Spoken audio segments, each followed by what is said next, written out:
What is up? Hello, happy Sunday. Good morning. Hi, Shonda. Hi, Olayinka. Hey, Hannah.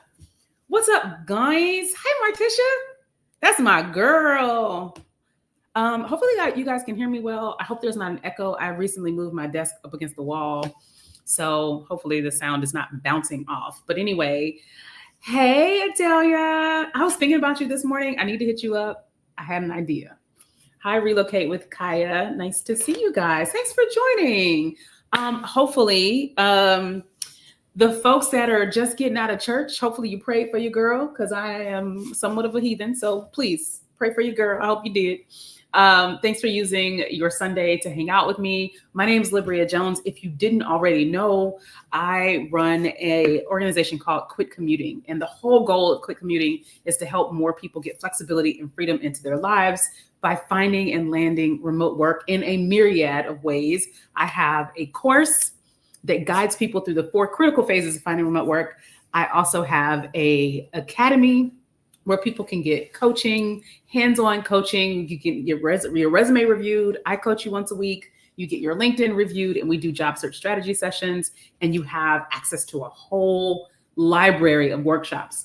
I also have a free community, and I post a lot of free content on the internet as well, on Instagram, YouTube, and a few other places as well. But that's not what today's about. Today's not about the course or the community. Today's about one of the things that I love to share with my community, and that is the 5-day the 5-day VA challenge with my friend Hannah Dixon. It's absolutely free, and it's helped so many people. I swear every month I get a message from someone that's like, I found Hannah through you, and oh my God, thank you so much. Now I'm working as a VA. Now I have a part-time side gig, or now I can move to another country, or now I can be home with my family. And so I love talking about this. But today, so we're going to talk about that today.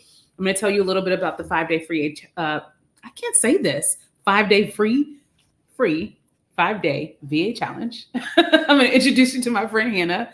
But more importantly, I am going to bring some street cred today because I'm going to bring up 4 of the people that have gone through Hannah's VA challenge and her course and are living that life.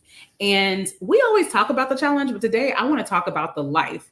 What is the lifestyle that you get when you become a freelancer, when you become a VA, when you kind of untether yourself from an office and empower yourself to do a lot of things on your own, like deciding where you work from, deciding how much you charge, deciding what kind of work that you do, all of that. I'm so glad. Hi, Our Black Utopia. How are you guys over in Portugal?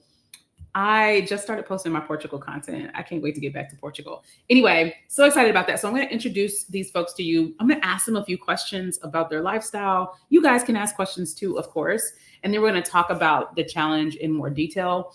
In the meantime, I want you guys to grab this link. This is the link to the challenge. It's case sensitive. So bit.ly/5-day VA. It starts on January 29th. I'm going to pop this up a couple times, so don't worry if you miss it, and we'll drop it in the description box and in the comments as well. All right, without further ado, I'm going to bring up my folks. Hannah. Hi. Hey, girl, hey. I'm going to bring up Marissa. Bertie. I feel like I tried to say that with a French accent, and it went real bad. Alicia and Nicole. We got a whole crew here today, guys. We got a huge crew here today. So here's what I'd love for you guys to do. We're going to do a round robin, and I want you to say your name, where you are, and finish the sentence. We're freelancers. Of course we. So you guys know there's this like TikTok trend going around where people are like, we're remote workers. Of course we do this. Or I'm a single mom. Of course or whatever the case may be. So we're going to do that too. And I'm going to start with Hannah. Hi, I'm Hannah. I'm here in Puerto Vallarta, Mexico, and we're freelancers. Of course, we're still in pajamas. You're a day. All right, Marissa, your turn. Yeah, so I'm a freelancer, of course. I take naps during the day. Shout out to the nap ministry. Yes. I love that. I love a nap. Love a nap. Okay, what about you, Nicole? Hey, I'm here in Chile, Canada, so that's exciting. And we're freelancers. So of course we have an incredibly complex system of color-coded calendars to keep track of all of our deadlines. I love that. I love that. What about you, Alicia? I'm here in Bangkok, Thailand, and we're freelancers. So of course we're going to take another 3-day weekend. Come on, 3-day weekend. I Come have on, to. 3-day weekend. Okay. Bitte. Bitte. Marissa. And I'm in Marissa. Germany, and we're freelancers. Of course, we sleep in every day. Ooh, that's a good one. How many people want to sleep in every day? Okay. I do. I would like to. All right. So normally we would go straight into what you do and how you do it, but I don't want to start there. I want to start with the life that you live. Okay. So I know a lot of people are afraid of freelancing. So I want to go ahead and start talking about what's on the other side of freelancing and what kind of lifestyle it affords you. So share with us, what lifestyle has freelancing afforded you? Like, how has it enhanced your life? And, what does your life look like on a regular basis? And I'm going to start with Alicia. Okay. I'm actually someone who's always freelanced. But in particular, working now as a virtual assistant, it's given me a lot more income, first and foremost. I mean, let's just be honest about it. Because it gave me a lot more consistency in my work, because I was going from commission to commission as an artist, not knowing when that next commission would come in. And it was very unstable. So now I have the luxury of being able to know that when I'm getting paid, know how much money I'm getting, and being able to plan my life accordingly. So I've been able to, in this form of my freelance life, I've been able to indulge a lot more in the things that I love most, like from traveling. I just came from Japan. Like, I spent 3 months out there. So just to be able to get back into my hobbies, get back into the things that I love to do most, and just have that free time that I can reclaim as my own. So it's giving you more life, right? It really has. And I like to say it's life-work balance, not work-life balance. The living part comes first. And so it's giving you, it's the life part in that life equation for you. I got to hit on something that you said, a key word that you said that a lot of people actually use as a fear. And we're going to come back to this, but I need to say this right quick. She said, it's given me more consistency. And literally every time I mention freelancing to someone or becoming a VA to someone, they're like, but what about consistency? Yes. Guys, y'all got to stop assuming that a W-2 job, we call it W-2s in the US. If you're outside of the US, a full-time job, y'all got to stop thinking that means that is the only way to get consistency. Right. Because Alicia just said she got more consistency. Okay. So let's go to Marissa. Marissa, lifestyle. What is the lifestyle of the Marissa and Famous?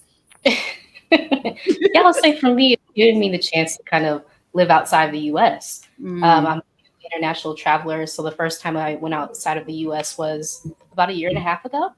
But since then, I've been able to travel to a few different places in Mexico so far. So just having that flexibility in my job has been key to allow me to do that.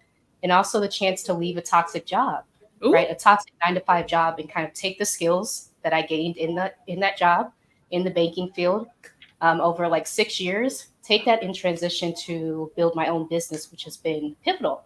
And now I get to work with the people I want to work with, which is amazing. I love it. I love that. Flexibility is a key word. Yes. Flexibility is one of the things that everybody wants, right? And at the end of the day, you're not saying I don't work, like I barely work. What you're saying is I get to flex, right? Yeah. If I want to travel more today or this week or this month, I can do that. If I need to work more, I can do that. But it's up to you to decide how you flex things, which is important. I think a lot of people don't realize how empowered you are to decide for yourself, right? Yeah. All right, Bitte. I think it's given me 2 major things. One of them being that I can decide who I work with. As a queer neurodivergent person, it's really important to me that I work with people who have the same values as I do. And I went out to protest against the far right just today. And so it's something that I can choose who I work with, and I can say no to people who don't work in, like, don't have the same values. Yeah. And so that's, very good for my mental health too. And then related to that, good for my mental health is that I can honor my own energy. I'm someone who does not have the same energy every day, who does not want to work every day the same way. And so I have the ability to, schedule my stuff the way that I think works for my mental health. And sleeping in, that I said earlier, is one part of that. I work better in the afternoons, evenings sometimes, especially if I have deadlines. And so I can schedule it around my mental health and my energy. I love so many gems just in, y'all. Like, number one, deciding to work with companies, organizations, people who align with your beliefs. And I know so many of us have worked or do work with companies that we be looking like, But also, even if it's not that you disagree with their beliefs or that you're not aligned, you're kind of afraid to be open about what your beliefs are because for fear of retaliation, right? She just said she went to a protest. How many people are afraid to do something like that and it show up on social media and they get in trouble at work because of it, right? How many people are afraid of doing that? And then the other thing is sleeping in. I mean, I think we're talking about sleeping in as if it's like this luxury and we're just kind of being lazy or something like that. There's such a negative connotation around sleeping in, when the truth is it's really about identifying when are you most productive. Not everybody is productive 8 o'clock in the morning or 9 o'clock in the morning, right? Some people, their brains start firing up at 12, 1 o'clock. And so being able to define your schedule like that is huge, right? Because some people get to work at 9 o'clock. Like, child, I ain't got it. I don't know what y'all want me to do with these TPS reports, but it's not getting done. Not at 9. All right. What about you, Nicole? Well, it's funny because it's exactly the same as everyone else here. And, to touch on Alicia's consistency, the only thing that was consistent for me working in jobs was stress. That was the consistent. It was awful. I spent so much time stressing about what the leadership was going to tell me, what the staff I supervised was going to what they were going to throw at me today. And so now I'm here and the only person stressing me out is me. And that's okay, because then I can take time, like Bitte says, and just guilt-free, relax, recharge, regenerate. And I love that, the ability to take a sick day and it's not a stress day. It's a sick day because I literally am not feeling well. I can lie on the couch and watch trashy TV. And, following along with Marissa, traveling. I used to travel once every couple of years, one big trip, maybe 10 days, and that's it. Now I'm going to events left, right, and center, tacking on vacation time where I'm still part-time working if I need to, and love and life. Listen, you just dropped a whole sound bite. That was a quotable right there. Did it hit y'all like it hit me? She said the only thing that was consistent was the stress, like bars. Wow. I don't even know. Yes, agreed. Completely agree. What about you, Hannah? I mean, everything that everyone has said here and all those things. And I think for me personally, it's been the travel part has been so big. I've lived and worked in 60 countries now. I stopped counting at 60, so maybe it's more. But like just being able to do that was always something that I felt was like reserved for other types of people when I was young. Mm-hmm. And now that I actually get to live this, like I have to pinch myself. I'm like, oh my God, like I'm waking up in the tropics today again. This is awesome.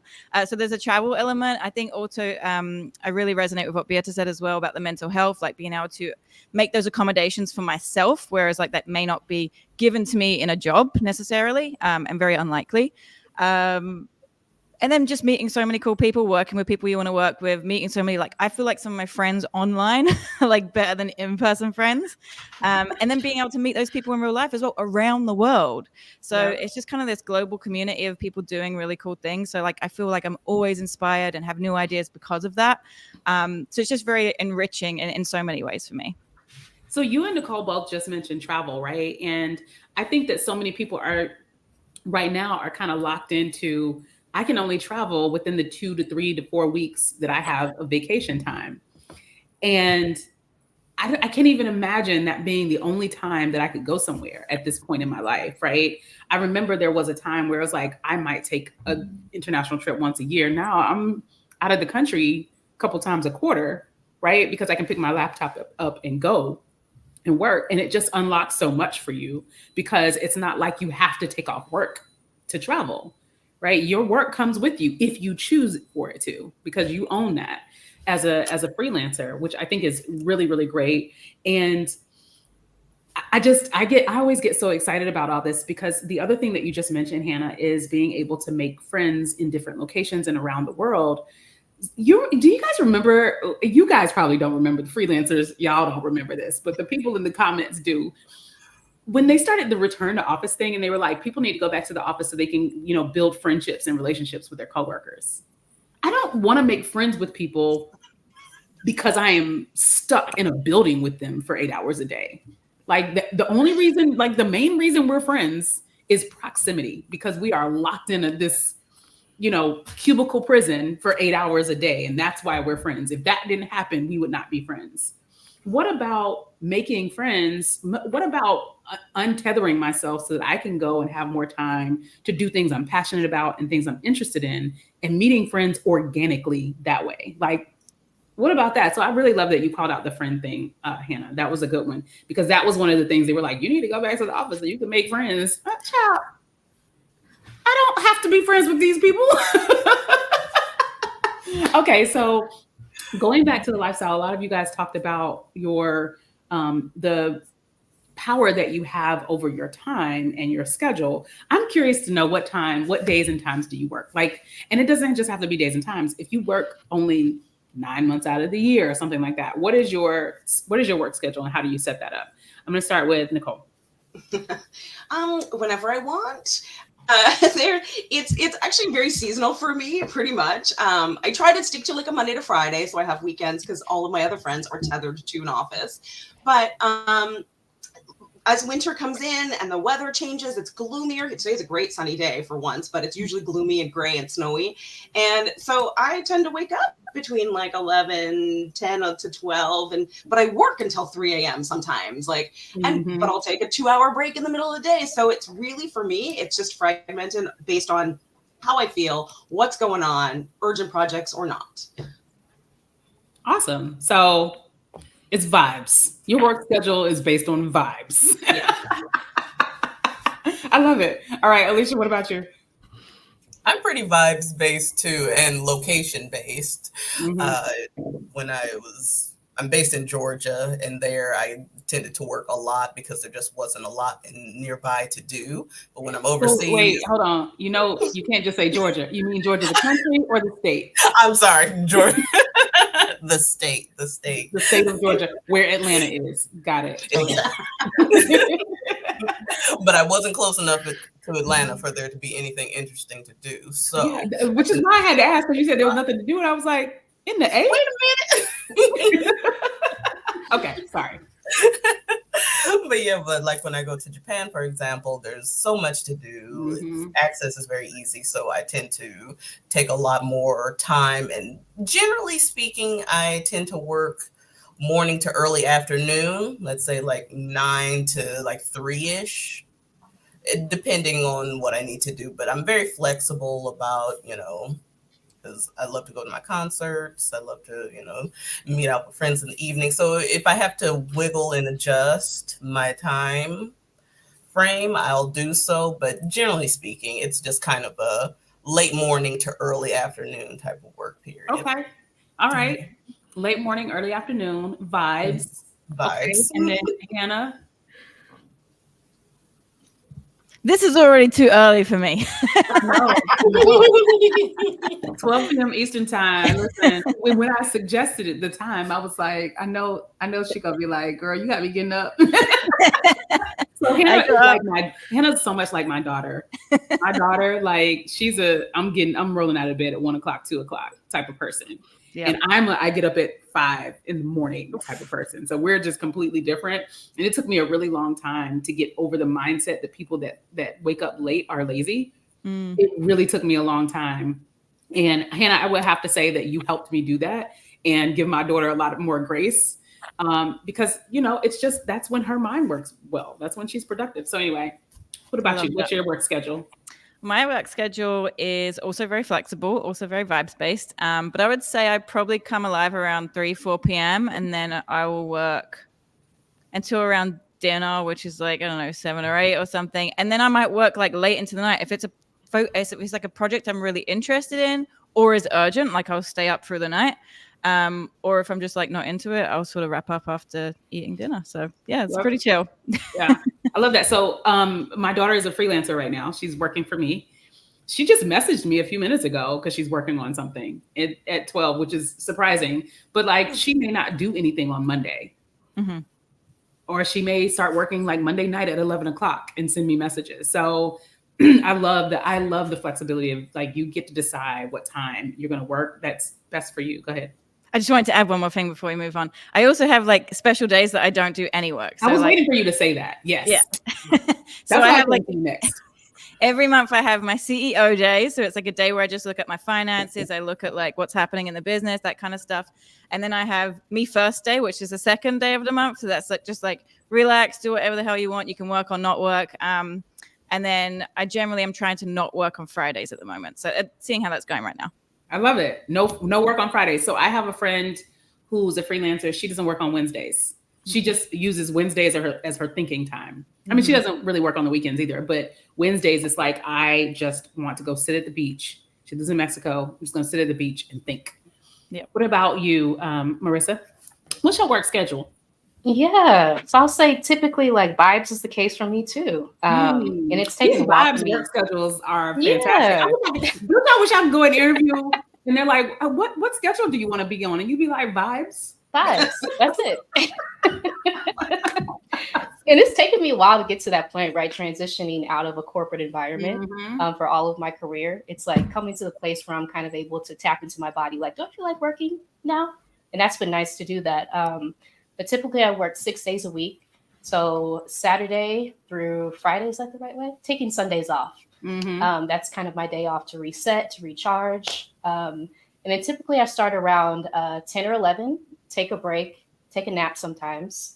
All about taking naps. And then I'll restart tasks for a few hours and then take another break and then work on more tasks in the evening. So I kind of like break up my day into blocks so that it seems more manageable for me. I love that because I don't think that people realize that you have blocks of productivity, right? So here's one thing I recommend everybody do.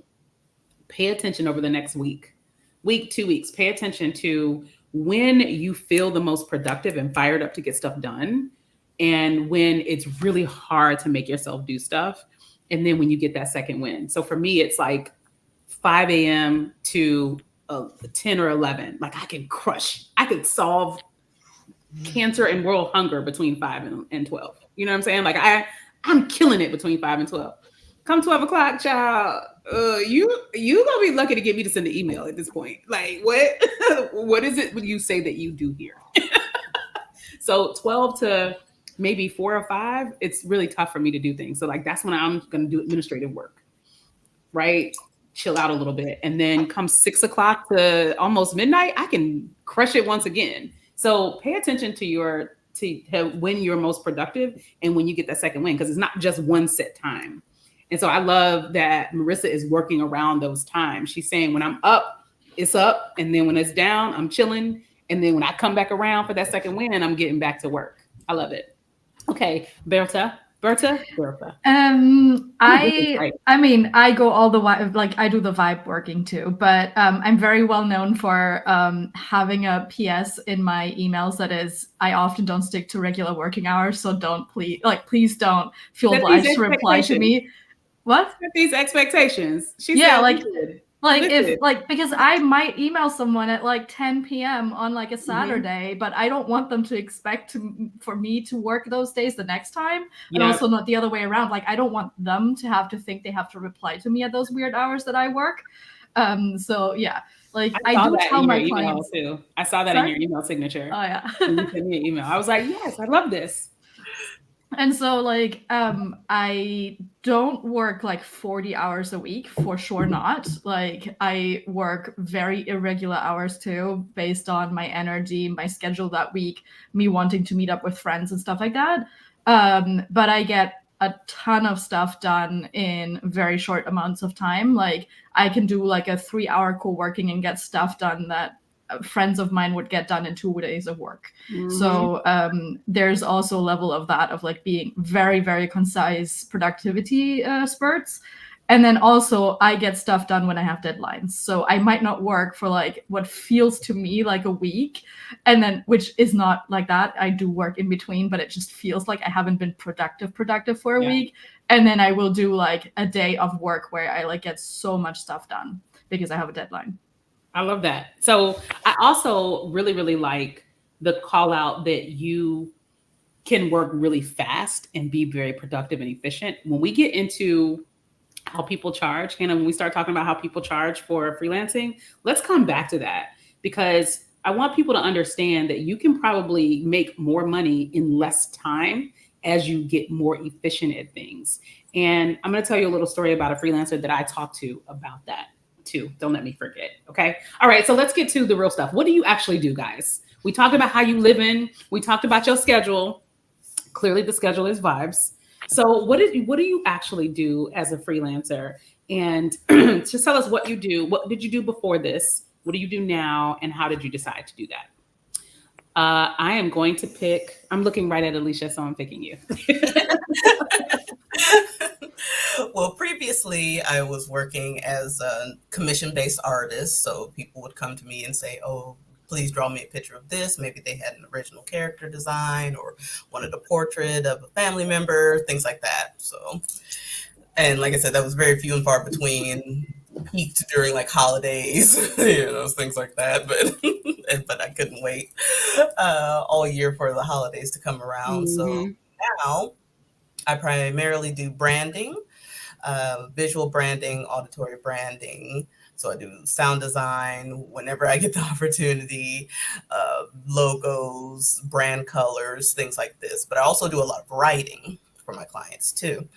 And the thing I love about freelancing and building like long-term relationships with clients is that I get to branch out into other things that I'm interested in, because I have a wonderful person who I subcontract under, and Ooh. through her, I've been able to do a lot of automation work, which was something that interested me a lot, but I hadn't had the chance or opportunity to explore. So I'm getting to pick up these different skills along the way and really feel like I just have a lot in my tool belt, so that's really, really exciting for me. But yeah, primarily I'm doing branding work, and lately leaning heavily into writing, trying to level up as a copywriter, SEO optimization, all of those good things. So yeah, it's something that I just really love to just dive into really, really deep.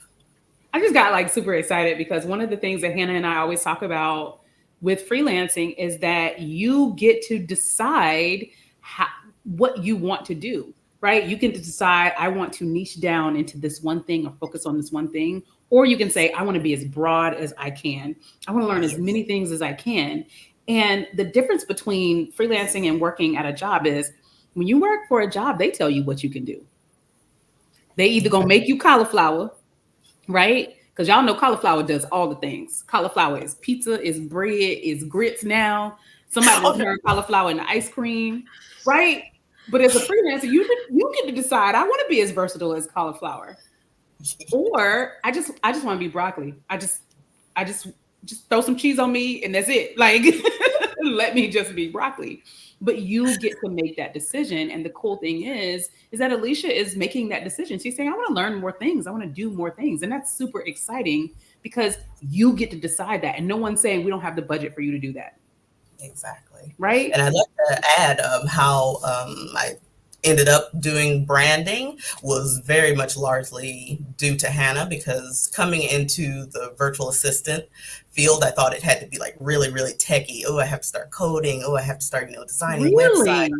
Yeah, that was my impression of a virtual assistant from the outside looking in. So coming in, I thought, okay, I have to really shift gears. I really thought I had to leave my art career behind me and just basically start from the ground up. But Hannah was super encouraging and like really recognized what I could do and what my strengths were, and encouraged me to just lean in to that completely but reshape it rather than just a commission-based like portrait artist or character designer, leaning into branding, visual design. And the entire community was also really encouraging to like help me. Some of my first clients came from the community, and it was just, it was everything that I needed, because it was kind of a heartbreaking moment because I've been a professional artist since I was like 14 years old. So it was hard to switch. Think about moving away from that. Yeah. So, and it doesn't sound like you necessarily moved away. You added on, right? Exactly. Which I think is an important pivot. And you mentioned some of your clients came from the community. I see one in the comments right now. Someone's asking how to get in touch with you to work on branding. So, but since you plugged Hannah, I just want to also say that all of these people have gone through Hannah's 5-day free 5-day VA challenge. I don't know why that is so hard for me to say this time. We've done this like 7 times. Anyway, but they've all been through that challenge and have landed where we are today. And so just a reminder, it starts January 29th. If you go to bit.ly /5-day VA, you can sign up. That is, what is the word I'm looking for? Case sensitive. So I'm going to just drop it in the comments too. And then we're going to get to the next person to answer the question of what do you do? What do you do as a freelancer? Kind of what did you do before and how did you decide to do this? I'm going to go to Nicole because she's smiling at me. I'm always smiling, apparently. So I'm not like, what didn't I do? I did everything. When I was in grade school, I remember they told us we would have like 5 careers in our lifetime. I stopped counting at 5 because I've just been all over the place. But I've always had sort of this side hustle. It was sort of a couple of decades long, doing copy editing and some writing, but mostly copy editing, just on the side randomly. And the last sort of couple of jobs I had, I was in communications, HR, administration, project management for Canada's largest trade union. And COVID hit and I lost my job. And I was like, hey, let's look at building this business. So I did. And I spent a couple of years sort of just floating with this kind of side hustle. But really, it was kind of more like a side stroll because I really wasn't doing much work. I wasn't making any income. I wasn't really marketing. I didn't know any of the things. And then I joined the 5-day VA and did more for my business in 2 days than I had in the last 2 years during COVID. And I was like, okay, all right, I need to be a part of this community. And that's a whole commercial right there. That was a whole commercial. Did you pay her for that, Hannah? I was playing. That was all the time. I love it. Yeah, it's true. Like, this is the thing that I can't, it's the accountability, all of the things that are part of the community that just have blown me away in terms of how I've moved forward with the business. So I was, during COVID, reaching out to local businesses, friends who have local businesses and saying, hey, can I try your social media management? I want to learn this. I copy edit, I write, let's work together. And so I was doing this and realized that I hate social media management. So bye. But what I was realizing was like so many of these small local businesses didn't have systems in place. Their processes, their automation, just something as simple as like an email list. I was seeing posts on social saying, DM me your email and I'll add you to my list. And I'm like, no, there is a way better way to do that. That's simple and manages your time 100% better. And so that's kind of how the Solutionista was born, because I was like, there's always a solution for something. Let's figure it out. And so I've been working with a lot of clients doing that kind of work and supporting them just to take back some of that time that solopreneurs like spend, I don't know, 12 hours a day sometimes doing the work, managing the business, managing their lives. Like, it's a lot. So that's kind of where I'm at. Listen, so much good stuff. So number one, you said I've stopped counting at 5.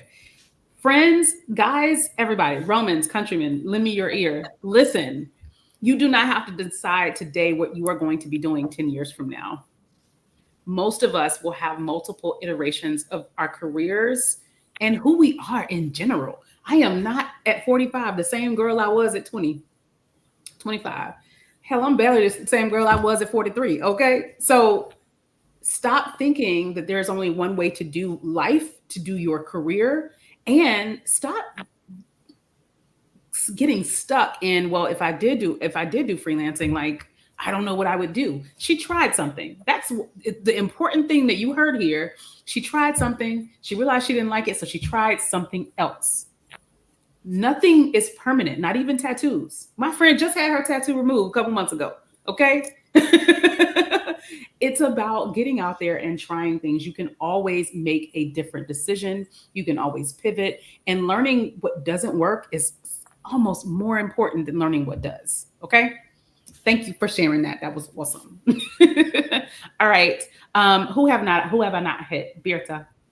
Did I get it right that time? Yeah. That didn't sound like a real yeah. I'm gonna just go with it though. No, it's fine. I told you, like, this is how it goes with my name all the time. You're very welcome to call me Birdie. Leave me alone. Go ahead. So I, before I started as a freelancer, I was still doing my master's in university. And while I was doing my master's, I started doing this on the side. So that's when I discovered Hannah's 5-day VA challenge. Like, I was in a very, very early round, a very early iteration of it. And so that was 6 years ago. So you can see how long Hannah has been at it, like, with this, and it's great. And I'm still here and in this community. And so while I was studying, it was a great thing to do as a side job because I could do it around my classes. I could use skills that I already had. So I started it slowly. In the beginning, I didn't have many clients. I'm not really out there much with marketing actively in like an outgoing way. So it only grew over time. And so when I was done with my master's, I started to make it my full-time gig. I had moved abroad for a boyfriend back then. And so I was in a country where I didn't speak the language very well, or like still don't very much. And so it was a great way for me to, work on my own terms and continue doing what I was already doing. And it worked. And so now I started out as a VA in the like graphics and techie space. These days, I would call myself a tech strategist, and I do implementation too. So I do a lot of systems, but I make them pretty along the way too. Ooh. So that's the nice thing about it. And I work with a lot of online business owners who have very small businesses. Like, they might work on it themselves. They might have a VA or like maybe a couple freelancers working for them, but they need systems in place so that they can run their business by themselves and still make them look professional and deliver a great client experience to their clients. There's such a huge need for that. And for those of you that are watching this thinking, that sounds very technical, I am going to tell you that we live in a time where learning how to do anything it's not expensive anymore. You don't have to go to school for it. And learning how to automate things, it's honestly quite easy to learn how to automate things and set up systems. It really is. A lot of tools that people use, like even their email tools, have automations built in that people don't use because they didn't have the time to try to figure it out, and they don't have the desire to try to figure it out. So you can come in and say, hey, let me just set up your automated email sequence that goes out when somebody gets on your email list. And boom, you just added value to that company. And that is not difficult to learn how to do.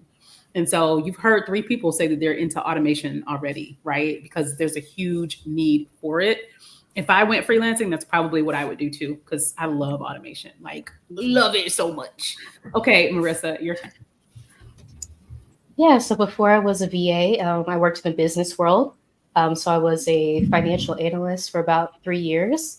Then I went to graduate school for social work and transitioned into economic development. So I was helping to get capital to Black-owned businesses. So I kind of took that and transitioned to my own business, Free Black Women Virtual Solutions, helping Black women digital creators start and grow online businesses. That's really the goal of my business. But what I do is really like in e-commerce and digital marketing mostly. So I do like email marketing, newsletters, social media graphics, lead magnets, also sales funnels, which I've recently gotten into, like writing the copy for the emails, setting up the email sequences and stuff like that. And I also dabble in Shopify too. How I decided to do that was Exodus Summit 2022, Move Abroad Money, kind of introduced to the world of online business. That was everything. Because I had been educated in like traditional business, like you have to go to a bank, convince them to give you capital to start a business, all those barriers that existed. But now with online business, I saw that all of those barriers had been removed. And I'm like, there's a huge opportunity for Black women to get into these spaces specifically. So yeah, came across you, quit commuting, and then was led to the 5-day VA challenge. And that's kind of how everything started. I love the ecosystem, right? Yes. So between me, Hannah, Jill Davidian, my girl Jennifer Gaddis, and then my girls Rashida Dow and Stephanie Perry of Exodus Summit, like we out here trying to empower women to live the life that they want to live. And I think it's beautiful. And I also like shout out to the Shopify. Y'all, there are so many ways to do this. And I think Shopify is probably one of the ones that me and Hannah have shared too, right? Shopify has great tools for people who have product business. Maybe you don't want a product business, but maybe you can help someone set up their product business and set up all the things for Shopify and manage their stores for them and stuff like that. I think that's awesome. Okay. So we need to get into the challenge. I want to get to questions, and I don't want to hold you guys for too long on a Sunday. So as a reminder, the free VA challenge starts on January 29th.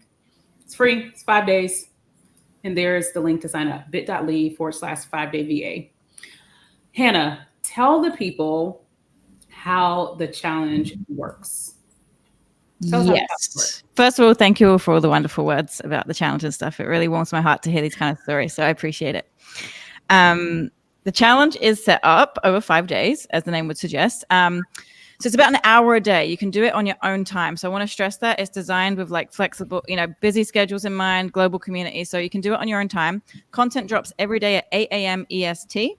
And should I just go for each day of the challenge, like roughly what happens? Yeah. Okay, all right. So day one, we're already looking at what your existing skills are. So a lot of people think they don't have many skills that they can bring into the online world, or they completely discount all their career history up till now because they think that somehow working online that changes all of that. It doesn't. So on day one, we get right into the nitty gritty of figuring out what skills you have that you can get paid for online right away, because you all have them, even if you think you don't. All right. Here's where I like to challenge people. Drop in the comments, what skills do you have that you can get paid for? And I don't care what you do. Like my dad's a truck driver, right? How do you become a freelancer as a truck driver? I'm like, you can go sell routes, right? You can go start helping people set up their systems to manage and track their mileage, their hours, and who owes them money. Nice. Because you have intimate knowledge of the trucking industry, right? I don't care what you do. You got something in you that you can do online. Okay, continue, please. Nope, that's right. So day one, you'll figure that out already. And I want to stress kind of what you touched on earlier as well, Libria, is that getting started with something is better than just not getting started at all. And I know that Nicole, you talked about it as well. Just trying things out. And so during the challenge, if you join us, I really encourage you to just kind of like go with something for that week and let yourself play with that and know that it will change, because as you said, Libria, we change as people, our interests change, and you get to figure that out on the way as you go through this career. So figure something out on that week. You'll do that on Monday, or we'll make it easy for you, easy-ish. It's a challenge still. And then we'll go into day two. We're going to start talking about money, because I know this is a big question for a lot of people. How much money can I actually make? So on day two, we give you this nifty pricing calculator so you can figure out what your existing expenses are so that you can, at the minimum, meet those, because you don't want to go into something and not make any money, right? Right. You figure out what kind of starting rate that you could have, starting on the hourly, ideally looking towards value-based pricing or retainers, but giving you a benchmark to work with to get started. So day two, you'll already be able to establish that and feel good about that. Day three, we start looking at lifestyle design, because kind of like this session today, we're talking about what does your ideal sort of lifestyle look like, and how can you grow this business to make that happen for you? Because ultimately, like that's your why, right? Like all the reasons everybody's here today, this is why we do this work. We do it so we can have that freedom, that flexibility, but it looks different for everybody. So day 3, we give you some sort of exercises to go through to establish what that will look like, because having that clear in mind is going to help like fuel the business. Like you need to know your why. I really believe that that's like the main motivator for most people, is that ultimate like freedom, flexibility, whatever that means for you though. So we start to establish that. And you know me, day 4, day 5, I can't really talk about because they're a little bit secretive, because you need to be on me every time. I know. Every time. Okay, listen, someone just commented something. So I'm looking at what you guys have said that you could do and get paid for, all great things. I want you to know that there's such a huge array of things you can get paid to do. And someone just popped this up. I like offering advice to people that's outside of traditional boxes.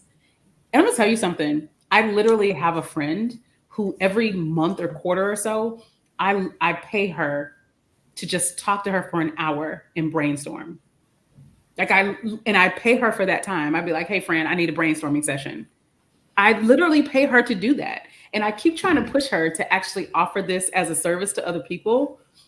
And she's afraid that people wouldn't pay for it. I'm like, but I'm paying for it. And she didn't even ask me to pay for it. I just value people's time. So I paid her for those sessions. So like there are so many things that you can do that people are willing to pay you to do. So think outside the box. And like Hannah said, try something. Just try it out, right? So you talked about money. Yeah. So then day I will just give like a little intro into day 4. Day 4, we start getting into put the stuff you've sort of done throughout the week so far into action in the real world. And this is where quite a few people are managing to get jobs from these 5 days with no prior experience, working as a virtual assistant or a freelancer. So it really pushes you to start putting into action the stuff to get results. Because I think that a lot of people consume a lot of content and don't do anything with it. So the challenge is really getting you to do something, because the difference is the doing, right? Go do it.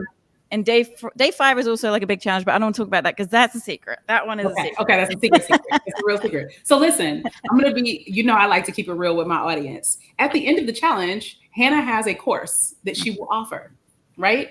She has a course that she will offer you. You can sign up for it. You can not sign up for it. Here's what's really cool. A lot of people end up getting clients just from the free challenge. So I tell people, whether you sign up for the course or not, do the free challenge. Because one, you're going to open your mind and expose yourself to other ways of thinking about how you can get to the goal, the end goal that you have. The vibes work schedule, the living in Germany, the traveling to Japan, the hanging out with friends more, right? So do the challenge so that you can get exposed to more. But 2, you might mess around and get a whole client. And now you're making extra money, right? Speaking of money, I got to come back to the money, guys. So if anybody is comfortable sharing, let me see, how do I want to pose this question so I'm not putting y'all on the spot? I'll say this. I'll say it like this. Hannah, what are some of the ranges that you've seen people make?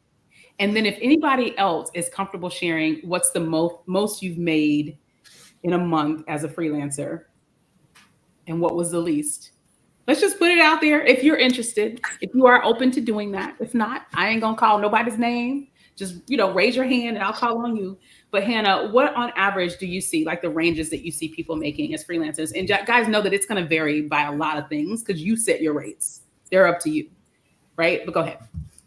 Yeah, so like you said, there's going to be huge ranges, and it depends on, if you're just getting started out and you're taking on a few little projects, or if you have ongoing retainer clients, that kind of thing. But I would say like once VAs are in the flow, have a couple of clients going, I'd say the range can go from anywhere from like $1,000 to $10,000 a month. I'd say probably the sweet spot's around 3 to 5 realistically. But then it depends on how far you want to take it. If you want to package up those services that you offer and start selling digital products, or doing consulting, or doing some affiliate marketing, or doing short-term projects, then you're coming into that sort of 10, even plus range, 10K plus range. But I would say most people, when they're getting started, like they get their first client, second client, $1,000 to $2,000, and then we're looking at like 3 to 5. That seems to be like the sweet spot for most.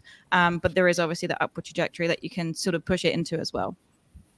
Love it. So again, if there's a range, and here's what I love that Hannah just called out, you can create multiple income streams. So I really dislike when people say, I don't want to be a freelancer because I need more stability. Having a full-time job does not equal stability. It equals predictability for the most part. You know exactly how much you're going to get paid every 2 weeks. I get paid on the 1st and 15th. I know exactly how much I'm getting paid on the 1st and 15th because I have a W-2 job. But that does not mean this job is stable, because then people can let me go at any time. Then people can schedule a meeting with me and be like, girl, it was cool. It's been real. We're going to need you to turn in your laptop and we're going to send you this nice little severance check. Okay, bye. Right? And we've seen so many layoffs over the last 2 years, and they're not appearing to slow down right now, right? And so stability is not the right word. Maybe predictability, but stability is not the right word. Here is why I think freelancing gives you stability, because you're not about to fire yourself. And if you do, you can plan for that. 2, you can create multiple income streams so that if one thing is going down, you can pull levers on other places, right? If I lose my day job, that's it. That's one income stream and it's gone. They're not like, girl, we're not paying you for this anymore, but we'll pay you for that. They're not doing that, right? And so stability comes in when you get to start diversifying your income streams and saying, I'm gonna do projects, but I'm gonna do digital courses. I'm gonna do some coaching. I'm gonna do some consulting. You get to create that stability. Go ahead. Yeah, also on that point is that you can have multiple clients, and most people do have multiple clients. So let's say you got 4 or 5 clients paying you $2,000 a month. You're in a really nice, healthy position now that if one of those dropped, you still got a bunch of other clients. It's very unlikely that they're all going to drop at the same time. Yep. And I would say from personal experience, I don't do VA work anymore, as I'm supporting VAs in building their own businesses. But when I was doing VA work, my minimum was $5K.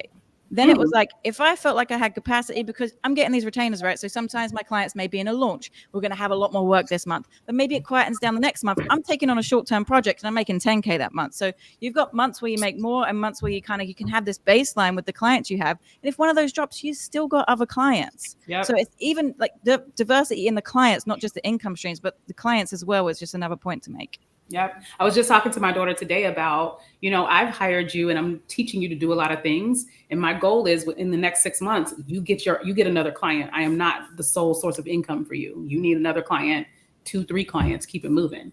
All right. I didn't see anybody raise their hand about sharing their dollars. Oh, we got hands. We got everybody. Okay, go ahead. Go ahead, Nicole. Break it down for us. So last year, my income was probably about 5,000 to 7,000 less than it was when I was working full time for a local union doing project management and administration. Last year, I probably worked about half of the hours that I worked when I was full time. I had 2 clients that were one client, that was retainer based. So monthly was coming in for about 6 or 7 months. Another client the work is monthly, but it fluctuates. So some months I was pulling in $400. Other months it was, $4,000 from this one client. And I wasn't really ever worried about making the bills and paying the bills because, there's the systems that I have in place to protect myself, lines of credit, whatever, to cover those leaner months. But ultimately, the fact that I was able to work half the amount of time, even though I made less, was still for me like just mind-blowing. And I actually am able to give myself and other people so much more grace when I communicate with them, when I just have a relationship with people, because I'm no longer constantly stressed out by working, 8 hours a day for people I can't stand, or driving an hour there and back and all of those things. So I don't mind taking the pay cut. Honestly, I'm good. Yeah. And so the other thing that you mentioned is you're able to make a certain amount in less time. So really your hourly rate has shot up, right?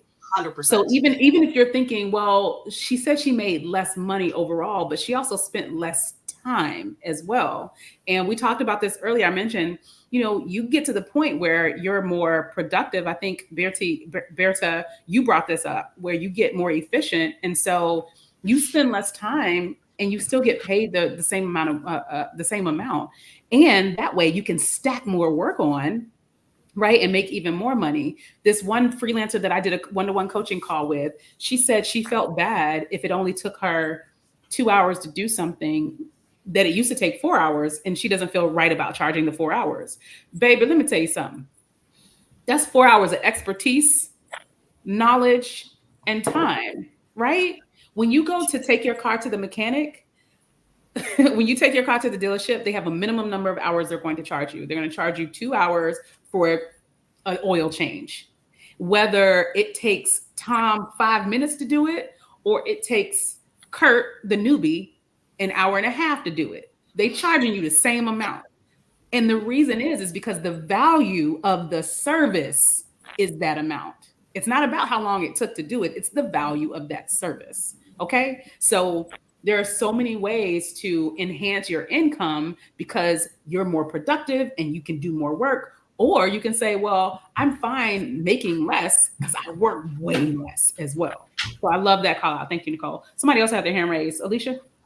Yes. Last year at my peak, I was making like $6,000 a month. And I did that kind of consistently through like late spring to early autumn, winter. So a good 5 months of making $6,000 monthly. And then I trips around Japan and Thailand. Yes, that's correct. So I saved that money up, used that for my travels. I cut back on the number of clients that I had just to reclaim some time because, again, when I was in Georgia, I didn't go out nearly as much. I didn't have as much of a social life over there. So I just kind of stayed at home, was about the grind, but going overseas, I like to experience things more.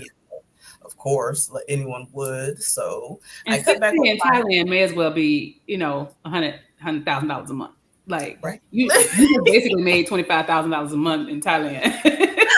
Exactly. Somebody convert $6,000 to Thai baht real fast. Somebody Please do that for me. Let's do it. So I spent 4.5 months in Thailand. I spent 4 months in Thailand. I've been like 3 times. Love Thailand. It's such a great place. I just 213. She made 213,000 baht. And I'm gonna tell you something. That's a lot of bots. That's a lot of bots. Okay. So, what about you? Okay, so now I have like I said, I parted ways with some clients, and now I'm making around 3 to 4 monthly. Still more than enough. That's still a lot of bots. That's still a lot of bots. Awesome. Okay, what about you, Birta? So I lead a very lean lifestyle. Like, just for reference, I currently pay 500 euros warm for my apartment. So, like just for cost of living. Last year, I had 2 retainer clients who together were about 1,200 euros as like my base income. And then I did projects on top, right? I have a relatively regular corporate client who falls a bit outside my usual scope, who I had a lot of work with.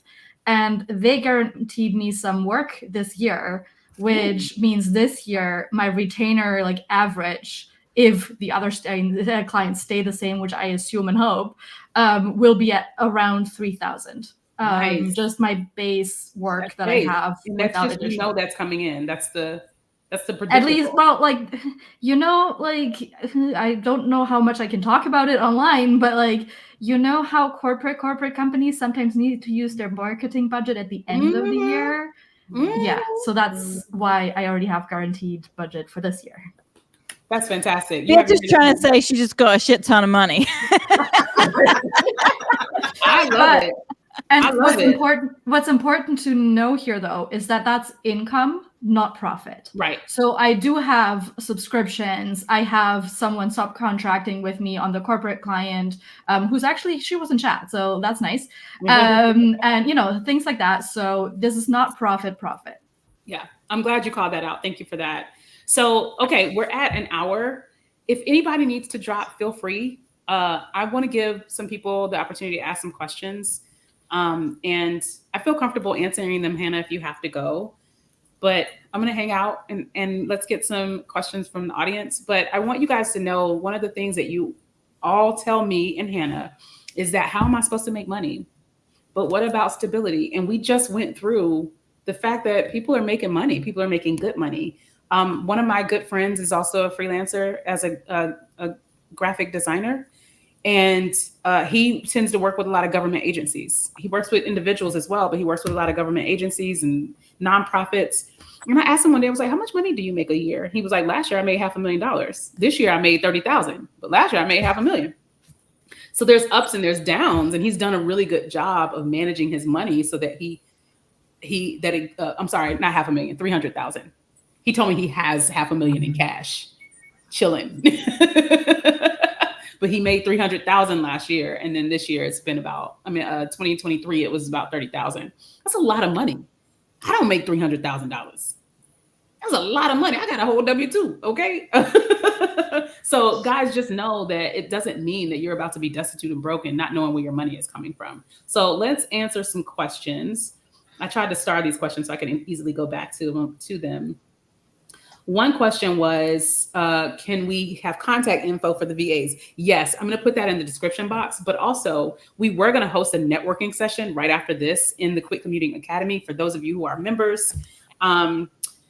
We decided not to do that today, but we're talking about planning for that in February. So if you go to quitcommuting.com/community, you can join the Quit Commuting Academy, and we'll have a networking session with our new friends here, okay? But their contact information will be in the description box because somebody want to hire y'all, guys. Somebody's trying to hire somebody. I love it.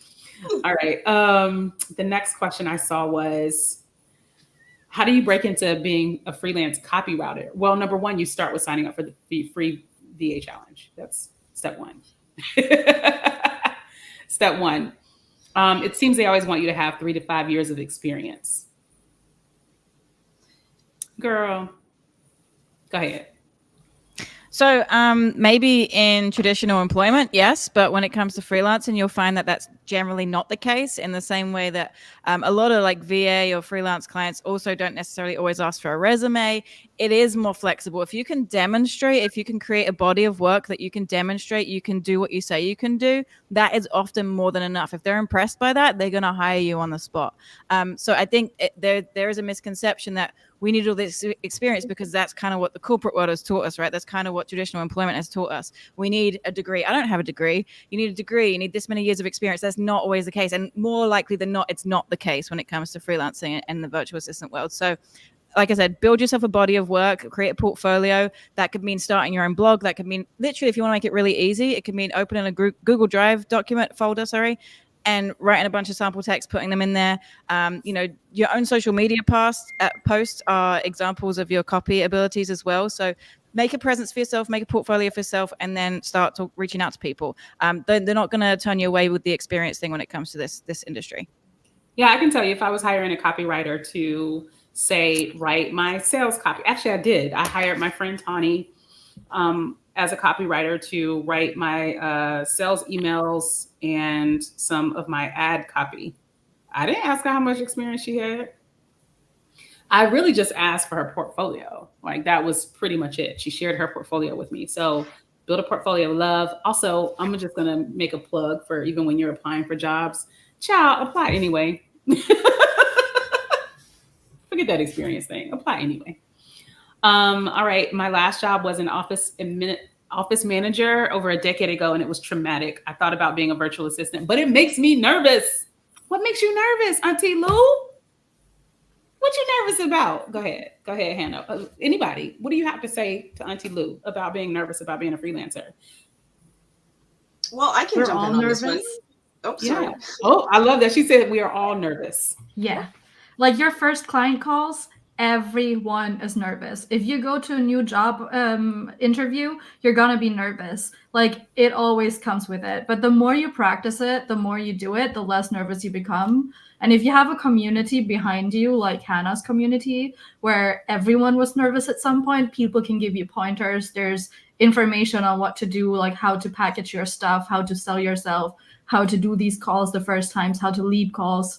You know, that makes you less nervous, or at least it makes you feel like you did something to prepare. So yeah, like, we're all nervous. Everybody's nervous. Nicole, you were about to say something too? Yeah. One of the things that Hannah just mentioned too is day one, you're going to talk about your skills and what you're good at, what you've done, your experience.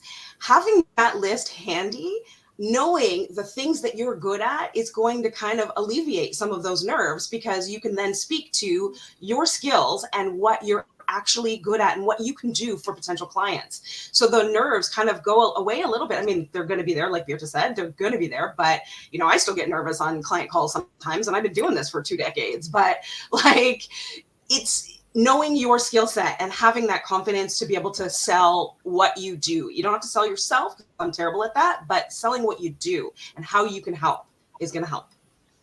Yeah. And y'all know me, it's okay to be nervous. There's nothing wrong with being nervous or afraid. It just indicates to you that this is exciting and important and different, right? So let's not try to eradicate what we consider negative and uncomfortable feelings. Being nervous is natural.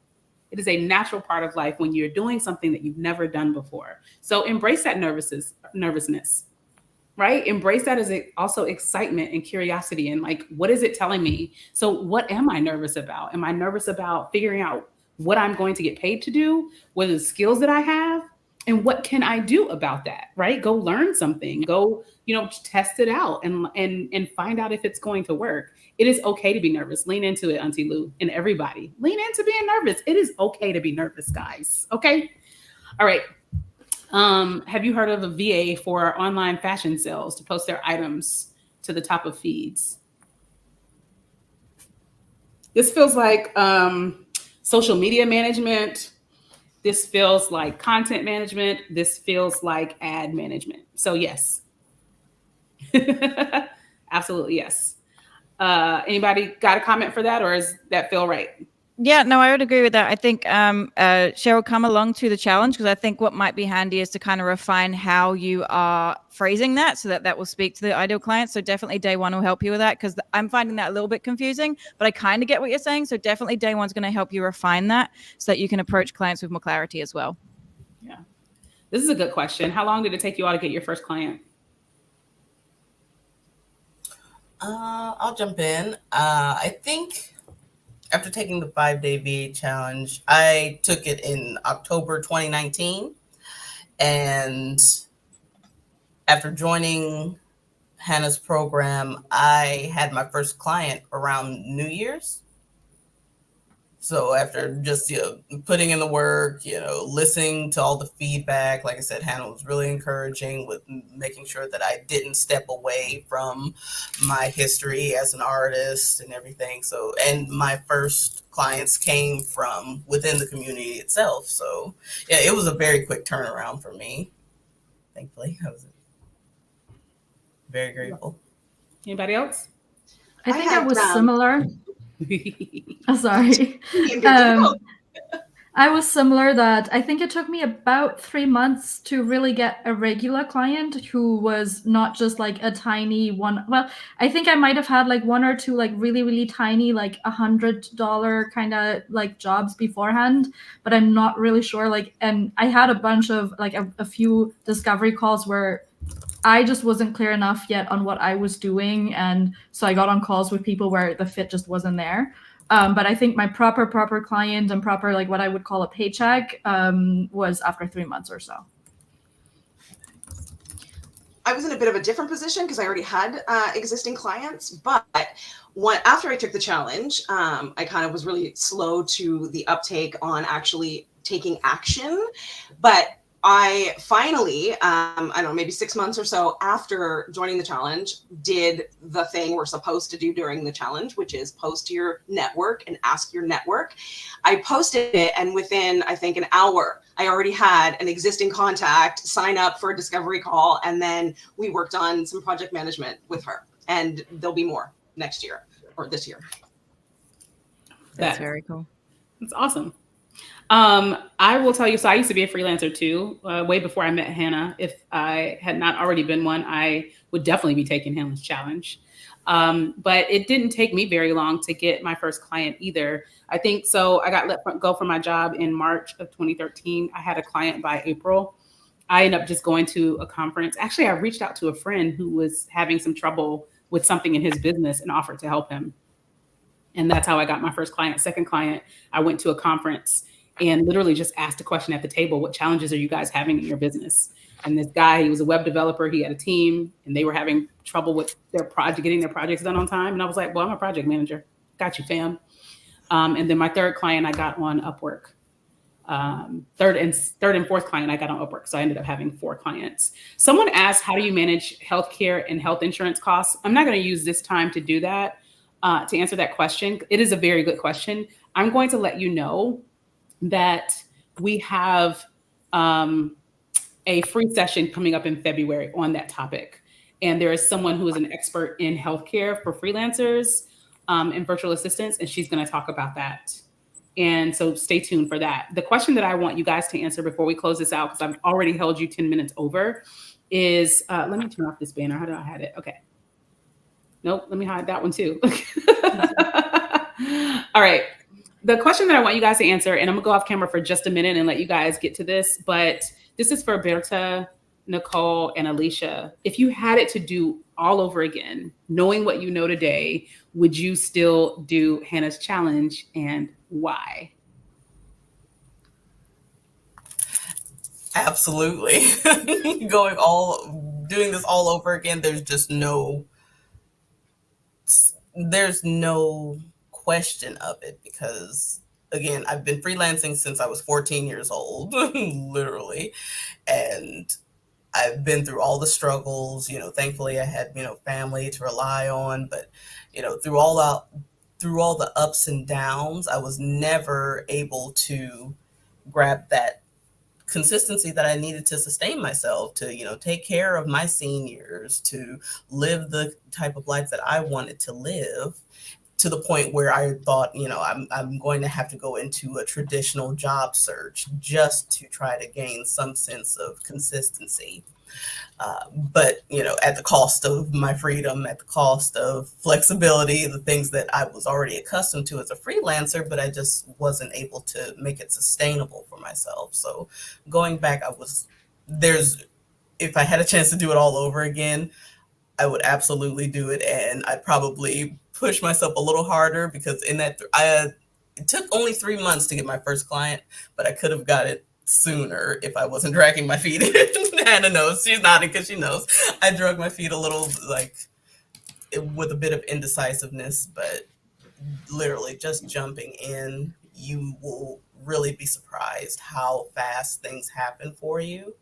And I wouldn't be here sitting in Thailand right now. I wouldn't have just come from 3 months in Japan if it wasn't for just taking that challenge, truly. So yeah, I 1,000 times over, every chance I'll do it again. Same, 100% the same. I think without the challenge, I would have never gone freelance.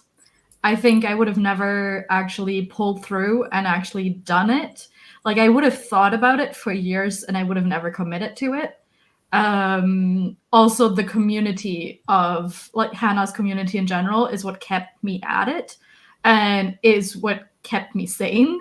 Because as much as we all love being freelancers, there's still that, that time when, you have a bad client thing happen to someone, there's always that time when you want that community to support you. And even if it's we talked about earlier, taking the fears of doing stuff for the first time, that community really, really helped me on my journey. And I'm still in it 6 years after, even though I don't really call myself a VA publicly anymore. It still helps me so much to have that community of freelancers around me that by that itself is worth it.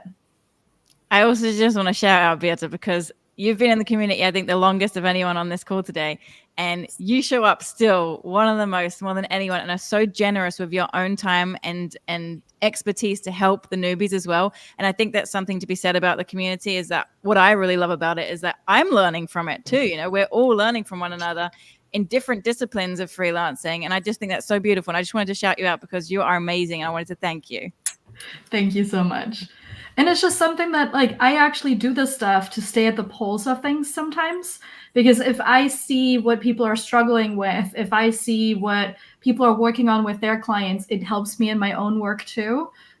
seeing the shifts of what do people pay for, what services are people offering, what kind of clients are out there, and like, you know, those kinds of things. Like that really helps me too.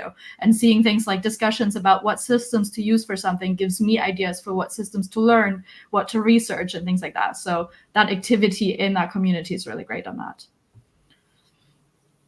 Yeah, and I absolutely 100% would do the challenge over again. What I would do differently is I would actually take action sooner rather than later. But I'm a planner, so I sit there and, you know, have to plan it all out and process it in my brain before I can take the action, especially the scary action. And because I already had some existing clients, it was, oh, it's okay. I can take my time. I would absolutely have just plowed right through it and gone in it. And just as other people have commented in the comments, and Birta talking about the community, that is 100% worth it for me. I've got accountability buddies for like mental health and physical health.